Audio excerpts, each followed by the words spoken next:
તો આજે તો હું ગયો અમારી જ્ઞાતિના સમૂહ લગ્નમાં. સો ગુડ મોર્નિંગ ગાઈસ, હું છું આપનો પાર્થ મકવાણા અને આપનું સ્વાગત છે મારા ન્યૂ મિની વ્લોગમાં.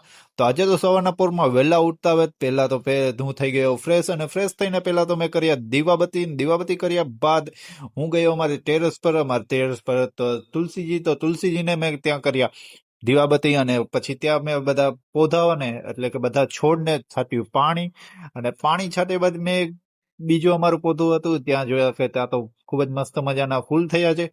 તો ત્યારબાદ હું વયો ગયો આપણા સ્વામિનારાયણ મંદિરે, અને સ્વામિનારાયણ મંદિરે બધે દર્શન કરીને ત્યારબાદ હું આવી ગયો ઓફિસે, ને ઓફિસે કર્યું થોડું ઘણું કામ, અને પછી આજે રાત્રે જવું હતું અમારી જ્ઞાતિના સમૂહ લગ્નમાં. તો હું પહોંચી ગયો અમારી જ્ઞાતિના સમૂહ લગ્નમાં. તો તમે જોઈ શકો છો અહીંયા ખૂબ જ સારું એવું ડેકોરેશન કરેલું હતું, ને ખૂબ જ સારી રીતનું આયોજન થયેલું હતું, ને ખૂબ જ મોટી સંખ્યામાં અમારા જ્ઞાતિજનો ભેગા થયા હતા. અને તમે જોઈ શકો છો કે અહીંયા બધી જ જોડીઓને ખાસ એવું કરિયાવર આપવામાં આવ્યું હતું. અને અહીંયા ખાસ તો હાસ્ય કાર્યક્રમ માટે જીતુભાઈ દ્વારકાવાળા ખાસ બધાને એન્ટરટેન કરવા માટે આવ્યા હતા. તો બસ ફ્રેન્ડ, આજનો વ્લોગ અહીંયા સુધી. મળીશું નેક્સ્ટ વ્લોગમાં. ટાટા બાય.